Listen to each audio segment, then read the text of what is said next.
Hi, welcome to my garden.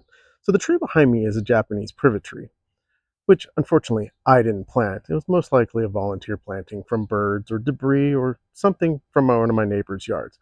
The thing is I really like this tree. It's pretty, it's evergreen, it puts out nice pretty white flowers with black berries the birds enjoy. The unfortunate part is it's pretty close to the foundation of my house, which is not a great idea. Seeing how these trees get to about 30 feet tall and 3 to 4 inches wide in diameter, I don't want the problem of it trying to damage my foundation at all, which I don't think it will, but you never know. I do have plans to transplant it during this winter, but I'm kind of concerned it may not take because of the size of it and because I waited too long. Too busy. Anyway, I'm going to show you how you can propagate from this tree and maybe grow more or just one. Follow me along. Let's get to work. Now that we got our pruning material from our Japanese privet, here's what you're going to need for the process. A pot filled with some potting soil or vermiculite.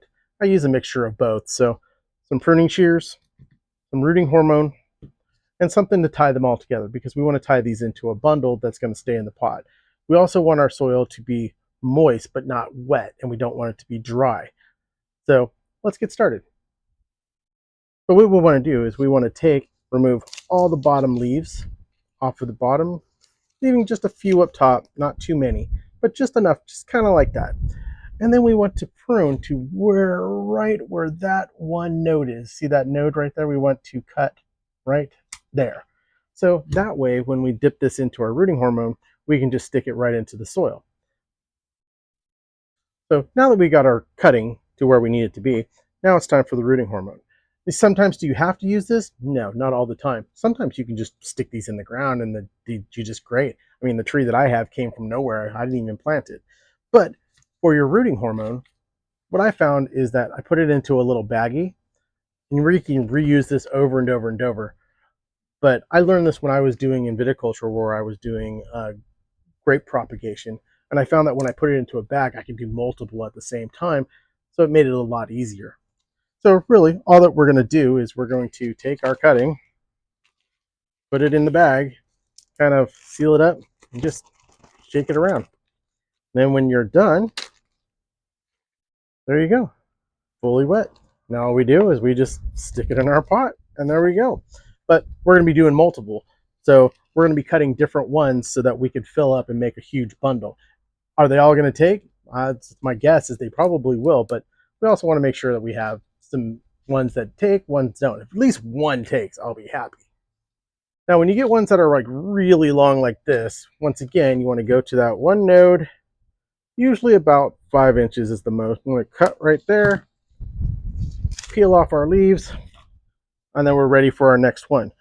Now, if you come to ones that are like that, see how it's like that? We can just simply break it and see how it's peeling, just like that, like that. That's perfect. So then we're going to take our other pruning shears and we're just going to trim off a little bit like that. And as you can see, that's a perfect node for rooting. So we're going to let's take off that leaf. Once again, we're going to dip it in our rooting hormone, give it a little seal, shake it up, and now it's ready to go into the pot. And we just keep doing this until we've filled up everything, and then we're ready to water.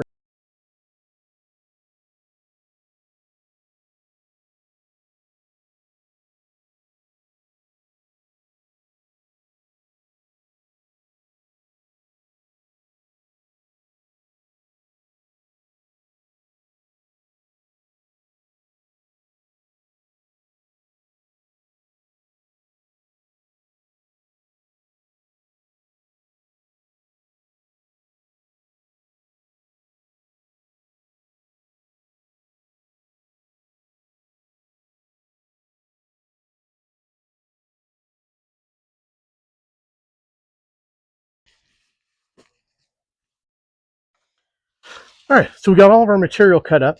One of the other things you could do is I have like this one right here, which it's all you have to do is just, once again, just cut off to the node that you need, strip and clean, just like you did last time.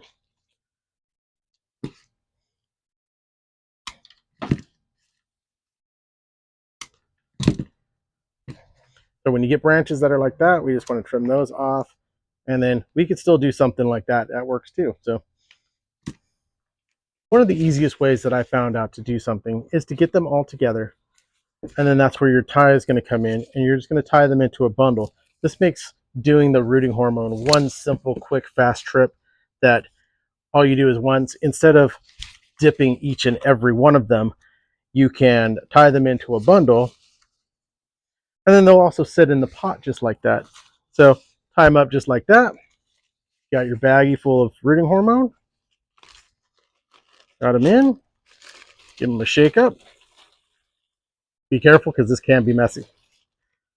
And then everything's all rooted up, and we can put it into our pot. I'm going to go and backfill this with soil, add some water to it, and hopefully in 6 to 8 weeks, I'll have a bunch of new trees to start transplanting. So if you found this interesting and you enjoyed my video, please give me a like or give me a follow. Let's grow together. Thanks.